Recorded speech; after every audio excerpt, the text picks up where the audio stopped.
새벽 기도회에 나오신 여러분 주님의 이름으로 축복하고 환영합니다. 오늘은 이사야서 50장을 함께 보려고 합니다.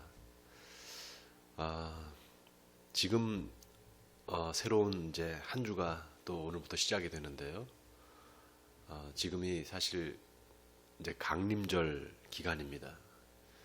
지난주가 강림절 이제 2주차였고요. 이번 주부터가 강림절 3주차가 되는데요.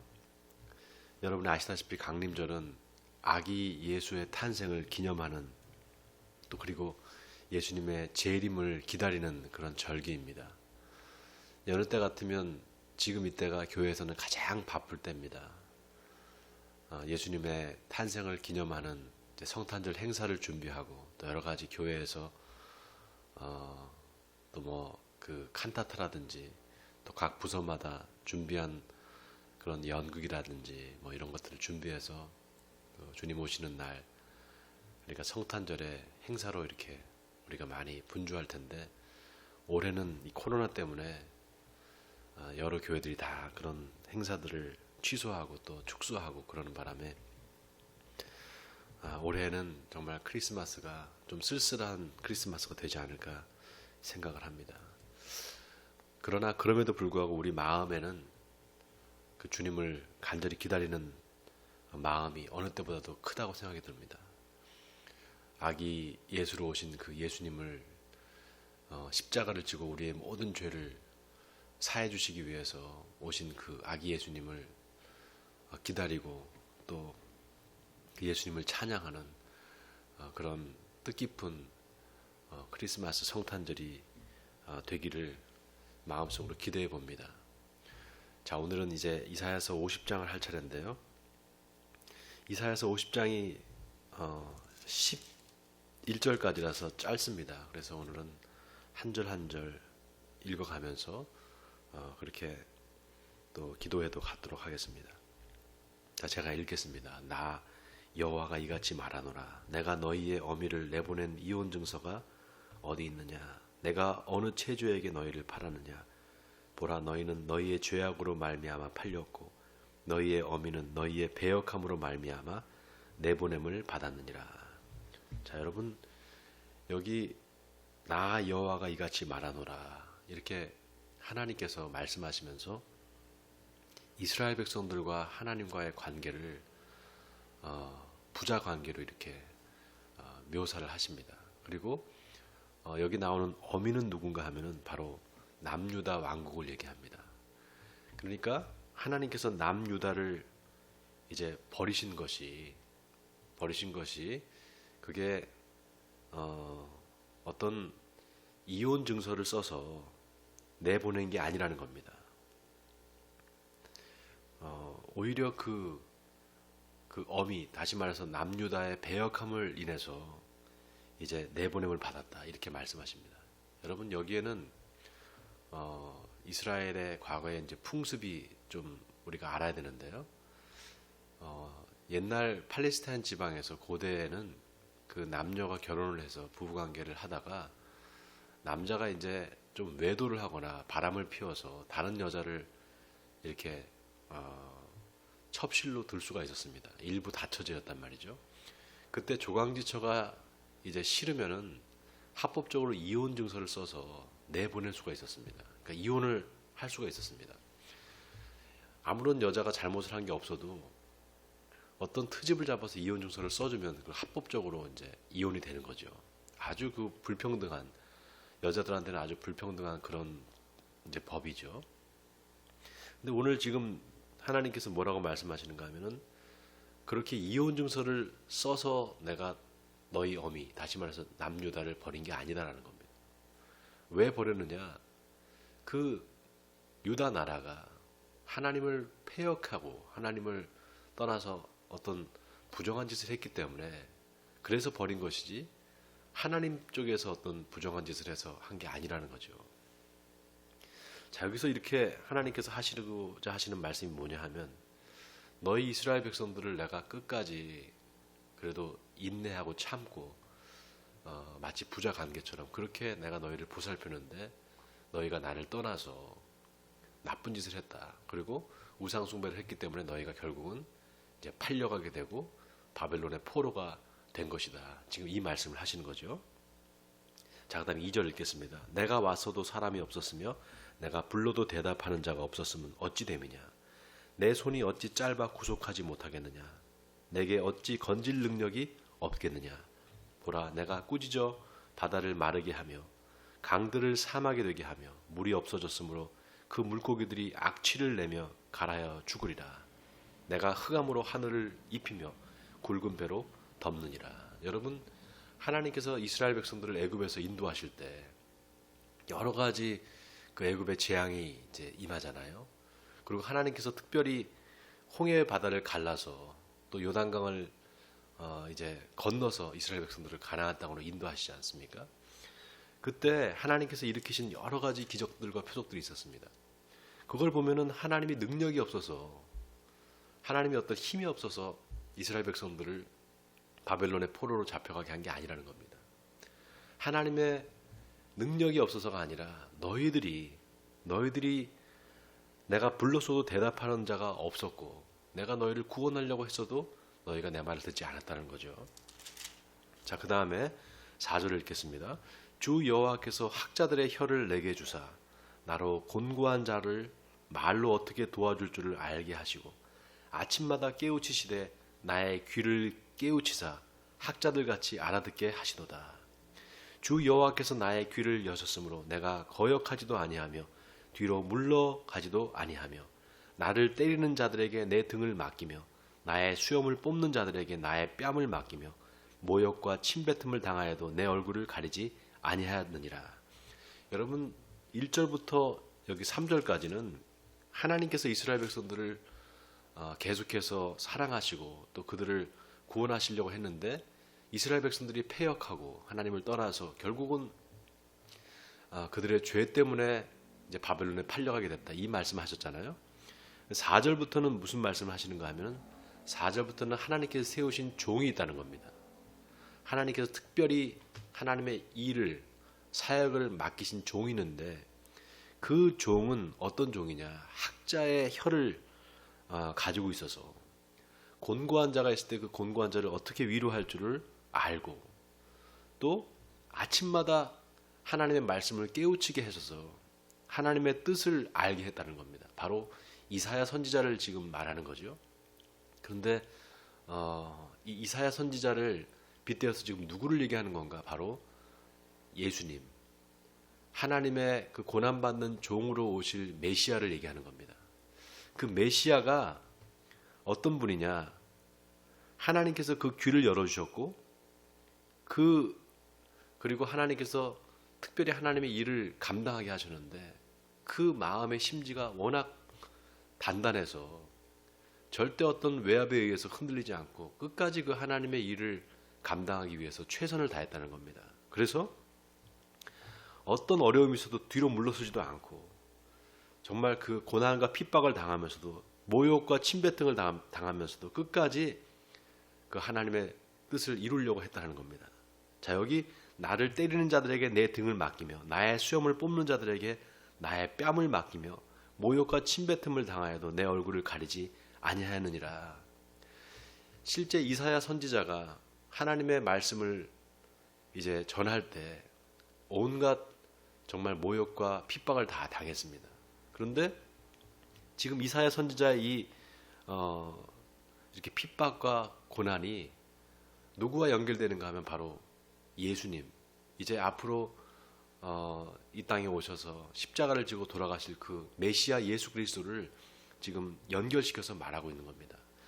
바로 고난받는 종으로 오실 예수님을 예표하고 있는 거죠. 자, 7절 읽겠습니다. 주 여호와께서 나를 도우심으로 내가 부끄러워하지 아니하고 내 얼굴을 부싯돌같이 굳게 하였으므로 내가 수치를 당하지 아니할 줄 아노라. 나를 의롭다 하시는 이가 가까이 계시니 나와 다툴 자가 누구냐? 나와 함께 설지어다. 나의 대적이 누구냐? 내게 가까이 나올지어다. 보라, 주 여호와께서 나를 도우시리니 나를 정죄할 자 누구냐? 보라, 그들은 다 옷과 같이 헤어지며 좀이 그들을 먹으리라. 여러분, 이 이사야서 지금 50장을 읽으면서 혹시 어떤 딴 한 사람이 생각나지 않습니까? 저는 이 성경을 읽다가 욥기가 생각이 났습니다. 욥이 온갖 고난을 다 당하잖아요. 정말 아무 잘못한 것도 없는데 의로운 자고 의인인데도 불구하고 정말 극심한 고난을 당한단 말이죠. 핍박을 당하고 그때 욥이 끝까지 자신의 결백을 주장하면서 나에게 중보자가 있다. 바로 하늘에 계신 하나님이시다. 그 중보자가 나를 변론해 주실 것이다. 이렇게 이제 고백하는 장면을 우리가 봤단 말이죠. 지금 이사야 선지자가 지금 그렇게 말하고 있는 겁니다. 하나님께 그 하나님 공의로우신 하나님 지금 내가 이렇게 고난을 받고 하나님의 말씀을 온전히 전하기 위해서 고난을 받는데 이 고난을 나중에 신원해 주옵소서 이렇게 하나님 앞에 호소하는 거죠. 자, 10절 읽겠습니다. 너희 중에 여호와를 경외하며 그의 종의 목소리를 청종하는 자가 누구냐? 흑암 중에 행하여 빛이 없는 자라도 여호와의 이름을 의뢰하며 자기 하나님께 의지할지어다. 여러분 이 10절 말씀 참 의미심장합니다. 너희 중에 여호와를 경외하며 그의 종의 목소리를 청종하는 자가 누구냐? 여러분 하나님께서 당신의 아들 예수 그리스도를 이 땅에 보내주시고 너희는 그의 말을 들으라 이렇게 말씀하셨습니다.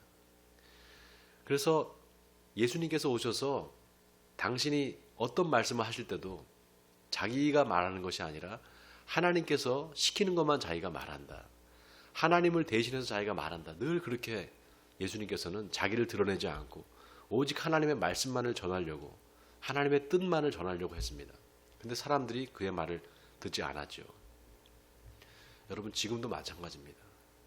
지금도 이 세상은 하나님의 온전한 말씀이 선포될 때 그 말씀을 아멘으로 수용하지 않습니다.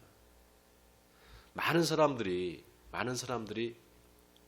예수를 믿는다고 하지만 정말 하나님께서 온전한 말씀으로 선포할 때 그 말씀을 아멘으로 받는 사람은 그렇게 많지 않습니다.